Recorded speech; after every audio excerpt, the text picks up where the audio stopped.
समंदर की पाताल तक तो शायद कोई पहुंच गया हो, लेकिन माँ के प्यार का किनारा आज तक किसी को नहीं मिला। माँ जब बोलती है तो उसके लहजे में जिब्रील बोलता है। माँ जब मुस्कुराती है तो लगता है जन्नत की सारी गलियां खिल उठी। अल्लाह ने उसके सीने में वो दर्द, वो दरक, वो मोहब्बत, वो उल्फतों का एक जहां आबाद कर दिया है। माँ तो फिर माँ ही होती है। उसके सीने में रखा हुआ प्यार तो एक अजीब कायनात है। तड़पती हुई ममता एक अलग ही जहान है।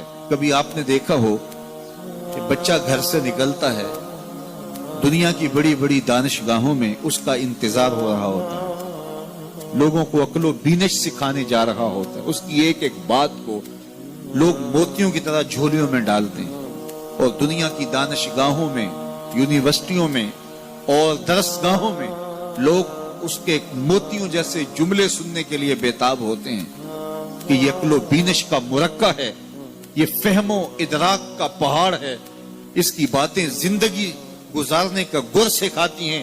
तो लोग सीखने के लिए जमा होते हैं, लेकिन वो शख्स जब घर से निकलता है तो माँ कितने भोले अंदाज में कहती है, पुत्र जरा सड़क ध्यान से अबूर करना।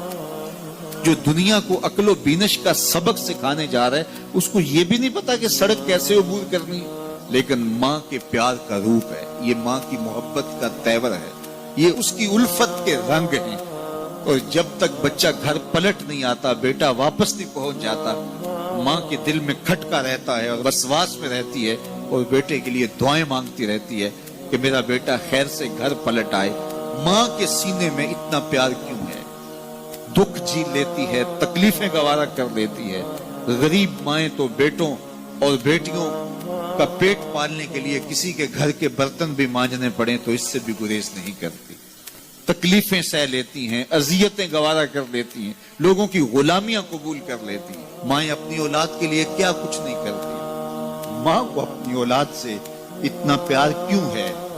एक ही जवाब है, इसलिए कि माँ ने औलाद को जन्म दिया है। मेरे जुमले को दिल के कानों से सुनना, जिस माँ ने जन्म दिया है वो इतना प्यार करती है, तो जिस रब ने खलक किया है वो कितना प्यार करता है। जन्म देने वाली के प्यार का ठिकाना कोई नहीं, तो जो खलक करने वाला है उसके प्यार का अंदाजा कौन कर सकता? तो माँ गवारा नहीं करती कि मेरा बेटा भूखा रहे, तकलीफ में रहे, बेटा भूख में तड़पे, तो माँ बेचैन हो जाती है। तो जो 70 माओं से ज्यादा प्यार करता है, उसने कैसे गवारा कर लिया कि मेरा बंदा भूखा रहे? सहरी का खाना खाया है, कड़कती दोपहर है, बरसती गर्मी है, जुबान पे पिपड़ी जम गई, हलक खुश्क हो गया, खाने के लिए पीने के लिए सब कुछ मुयस्सर है, लेकिन कहा नहीं एक घूंट भी नहीं लेना।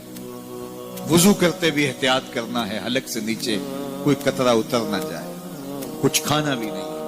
70 माओं से ज्यादा प्यार करने वाले रब ने ये कैसे गवारा कर? इस मसले को समझने के लिए फिर दोबारा माँ की आगोश में आना पड़ेगा। बेटा बीमार हो गया, माँ डॉक्टर के पास ले गई, उसने दवा तजवीज की, सिरप लिखा, वो कड़वा था, बेटा पीता नहीं। माँ ने जबरदस्ती उसको लटा लिया, उसका हलक खोला, मुंह खोला, उसमें कतरे सिरप के टपका रही है। बच्चा चीखता है, रोता है, लेकिन जूजू वो कतरे हलक से नीचे उतरते जाते हैं, माँ के चेहरे पे तमानियत आती जाती है। क्या माँ सफाक हो गई है? नहीं। माँ की ममता छिन गई? नहीं। वो जो बेटे की आंख में आंसू नहीं देख सकती थी, वो तड़पते हुए बच्चे को देख के मुतमईन क्यों है? क्या माँ की ममता रुखसत होगी? जवाब नहीं। तो फिर क्यों माँ इतनी खुश है? कहा बेटा नहीं जानता, माँ जानती है। चंद लम्हों की तकलीफ है, कुछ लहजों की कड़वाहट और तलखी है, लेकिन ये सिरप जब मैदे में उतरेगा तो नतीजा शिफा की सूरत में बरामद होगा। माँ की निगाह इस कड़वे सिरप पे नहीं, माँ की निगाह नतीजे पे है। कहा 70 माओं से ज्यादा प्यार करने वाला रब तुम्हें बहुत प्यार करता है, लेकिन भूख और प्यास इसलिए गवारा करवाई जा रही है, लअल्लकुम तत्तकून, इसका नतीजा तकवे की सूरत में बरामद। तुम्हें इत्तिका की दौलत मिलेगी, तुम तकवे का नूर पालोगे। इसलिए महीना एक मौका है, एक फुर्सत है। हम इस फुर्सत को गनीमत जाने और अपने नफ्स को काबू में करें। रोजा हमें बहुत कुछ सिखाता है, इससे वो सब कुछ सीखें और अपने मन को संवारने की कोशिश करें। तो जब हम तकवे की दौलत पालेंगे तो रोजे का मकसूद हासिल हो जाएगा।